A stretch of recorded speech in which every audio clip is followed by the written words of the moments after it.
Good morning, everybody. Mark Frederic here, known as Le Charcuterie Anglais, and I've also been known as the Sausage Doctor because I've fixed many people's sausage problems over the years and around the world. So no jokes, all right? I've heard them all. Excuse me.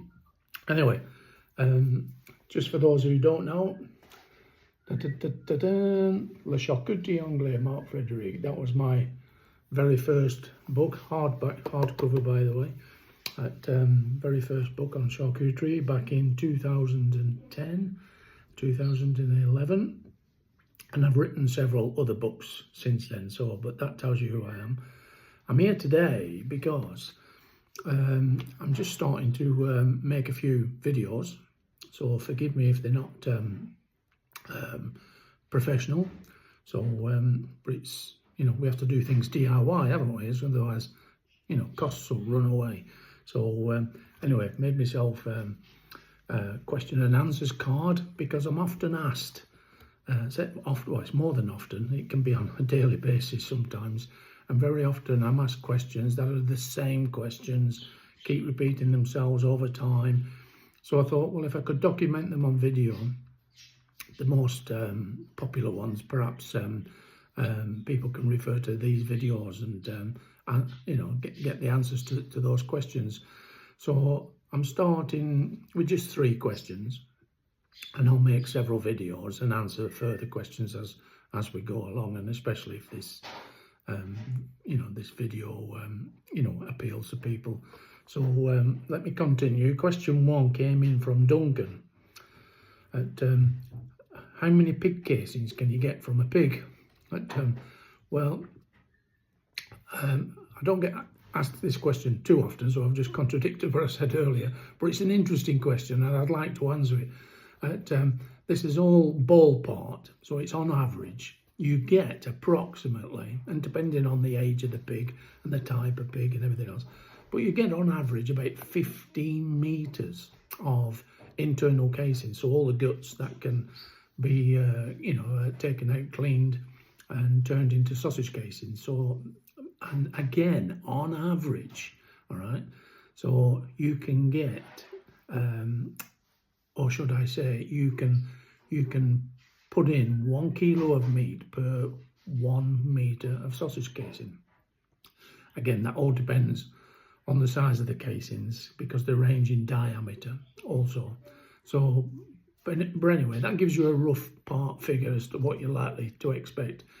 So, Duncan, if you're killing your own pigs, which is, we're now entering that season, autumn, winter season to do that. All the months with an R in, by the way, for those who don't know, old school this is, if there's an R in the month, those are the months you can kill your pig, or those are the better months to kill your pig. So by the time you butchered them and processed them, salted them, etc., you're in the colder months, so they preserve better. So so there we are, Duncan. I hope that answers your question. Approximately 15 metres, so you can make 15 kilos sausage, on average. Okay, question 2 came in from Chloe. Wanted to know the origins of the Cumberland sausage. Now this question comes up very regular, time after time after time. Well, I'm going to shake a few people up here because the origins of the Cumberland sausage are actually German. Yeah, that's right, German. It's a German sausage. It actually came over with the coal miners that emigrated, or they were immigrants from Germany. They came into the Cumberland area to work in our mines to get the coal out, and they obviously brought some of their recipes with them, including this sausage recipe, which at the time was without binder, and it was salt and black pepper only. Of course, things evolve, don't they? Things change, and of course the people in Cumberland took that sausage recipe and they have changed it over the years. So now you'll find binder in it, which is basically breadcrumb or rusk. It would have been breadcrumb in those days. And then certain herbs would have got in, and it would have been predominantly sage, albeit you can find other ingredients in there also.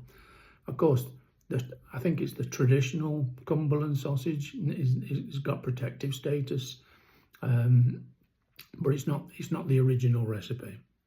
All right, but it's the recipe that's been chosen and agreed upon to be given protective status. So if you want to know all about that, just go online and check it out. I'm not going to bore you with all the details on this video, but the origins are German. All right, big surprise, isn't it? But there you are. So question 3 from Emily and Nick, looking to get into sausage making as a hobby and to save money at home, etc. What is the best sausage filler for them? Handheld sausage filler. So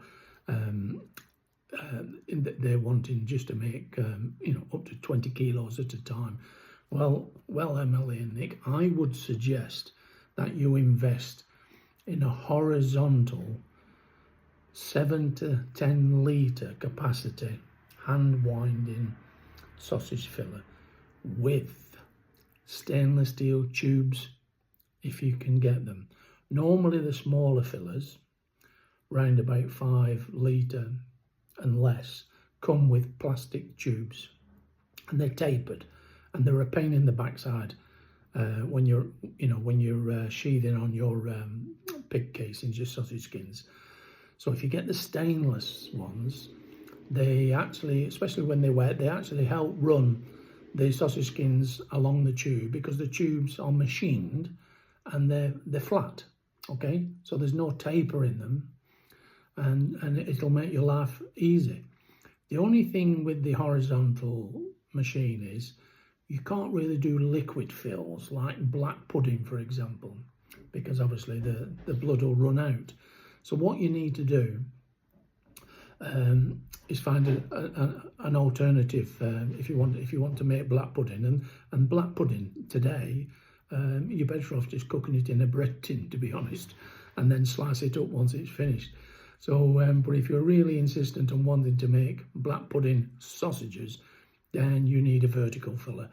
Vertical fillers, in my opinion, are more awkward to use because you ergonomically, both your hands are tied. So you've got your sheathing on your skins and controlling the speed it comes off the filler, and you're up here trying to turn the machine, whereas the horizontal one is both at the same level. So you're just going that way, and it's a lot easier. Trust me. All right. So there we are. That's the 3 questions for today. I hope this video is not too long. I promise to make them quicker.